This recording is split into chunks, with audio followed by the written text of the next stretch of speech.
अक्सर शनिवार का दिन आते ही मन में शनिदेव का ख्याल आता है ना? पर यह दिन इतना खास क्यों है? आज हम इसी बारे में बात करेंगे। शनिदेव की पूजा के पीछे का गहरा मतलब समझेंगे और देखेंगे कि कैसे एक सरल सी विधि जिंदगी में बैलेंस और शांति ला सकती है।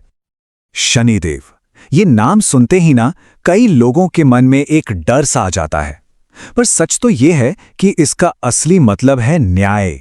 वो हमारे कर्मों का एक आईना है। जो हम करते हैं वही हमें वापस मिलता है। और यही सिंपल सा सिद्धांत इस पूरी पूजा की नींव है। तो चलिए शुरू करते हैं। सबसे पहले ये समझते हैं कि शनिदेव असल में हैं कौन। क्या वो वाकई उतने कठोर हैं जैसा कि माना जाता है, या फिर कहानी कुछ और है? असल में वो तो एक इम्पार्शियल जज की तरह हैं जो बस हमारे कर्मों का हिसाब किताब रखते हैं।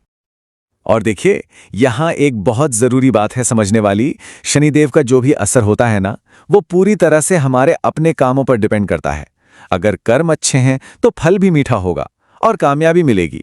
लेकिन अगर रास्ता गलत चुना तो फिर वो एक सख्त टीचर भी बन जाते हैं जो सही सबक सिखाते हैं। तो अब सवाल ये उठता है कि अगर सब कुछ कर्मों का ही खेल है तो फिर पूजा की जरूरत क्या है ना? ये पूजा असल में अपने कर्मों के साथ एक हार्मनी, एक तालमेल बिठाने का तरीका है। चलिए देखते हैं कि इससे क्या क्या फायदे हो सकते हैं। देखिए, इस पूजा के फायदे सिर्फ स्पिरिचुअल नहीं हैं, बल्कि हमारे डे टू डे लाइफ की परेशानियों से सीधे जुड़े हुए हैं। चाहे वो शनि दोष हो या फिर ज्योतिष में जो मुश्किल दौर माने जाते हैं जैसे साढ़े साती या ढैया, उनके असर को कम करना हो, या फिर करियर में स्टेबिलिटी लाना हो, हेल्थ प्रॉब्लम से राहत पानी हो, इन सब के लिए ये पूजा एक बहुत पावरफुल उपाय मानी जाती है। जैसे किसी भी काम को करने से पहले तैयारी जरूरी होती है, वैसे ही इस पूजा के लिए भी है। ये तैयारी ही भक्ति की फाउंडेशन है, उसकी नींव है। तो चलिए देखते हैं कि इस पवित्र विधि को शुरू करने से पहले क्या क्या करना होता है। ये 4 बहुत ही सिंपल स्टेप्स हैं जो डिसिप्लिन और रिस्पेक्ट को दिखाते हैं।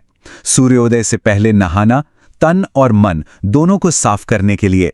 गहरे रंग के कपड़े जैसे काले या नीले शनिदेव की एनर्जी को अट्रैक्ट करने के लिए। पूजा की थाली हमारी भक्ति का प्रतीक है और देवता के सामने बैठना हमारे डेडिकेशन को दिखाता है। अब बात करते हैं पूजा की थाली की। इसमें रखी हर एक चीज का ना एक गहरा मतलब होता है। जैसे तिल या सरसों का तेल, माना जाता है कि ये शनि के असर को शांत करता है। काले तिल नेगेटिव एनर्जी को दूर करने के लिए चढ़ाए जाते हैं। तो ये सिर्फ सामान नहीं है, बल्कि हमारी श्रद्धा और हमारी भावनाओं को दिखाने का एक तरीका है। तो तैयारी हो गई। अब आते हैं सबसे जरूरी हिस्से पर, पूजा की मेन विधि। ये कुछ बहुत ही आसान लेकिन इनक्रेडिबली पावरफुल काम है जो हमारी भक्ति को सीधा शनिदेव तक पहुंचाते हैं। इस पूजा का पूरा सार इन्हीं 6 कामों में है। सबसे पहले दिया जलाकर रोशनी का स्वागत करना, फिर काले तिल चढ़ाकर शांति के लिए प्रार्थना करना, और पीपल के पेड़ को जल देकर खुद को प्रकृति से जोड़ना।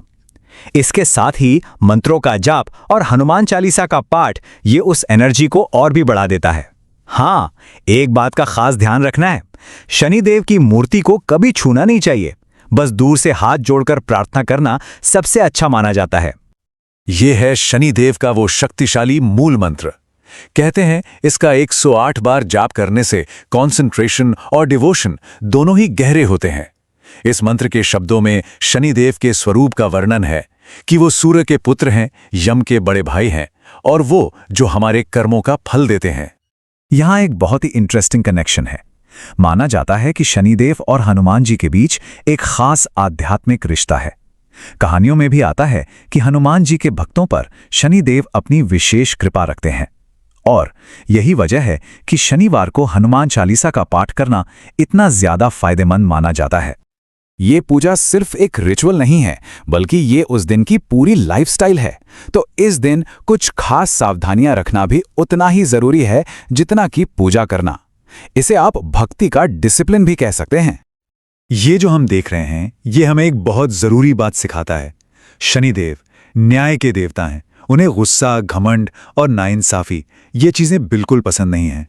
इसीलिए इस दिन घर में शांति का माहौल बनाए रखना पूजा का ही एक हिस्सा है। आखिर हमारा बर्ताव ही तो हमारी भक्ति का असली आईना है। तो आखिर में ये पूरी बात हमें एक बहुत पावरफुल ट्रूथ की तरफ ले जाती है कि शनिदेव की कृपा पाने का रास्ता डर से नहीं बल्कि डिसिप्लिन और सही कर्म से होकर जाता है। अपनी जिंदगी को न्याय और मेहनत के उसूलों पर जीना, शायद यही इस पूजा का सबसे बड़ा और सबसे जरूरी सबक है।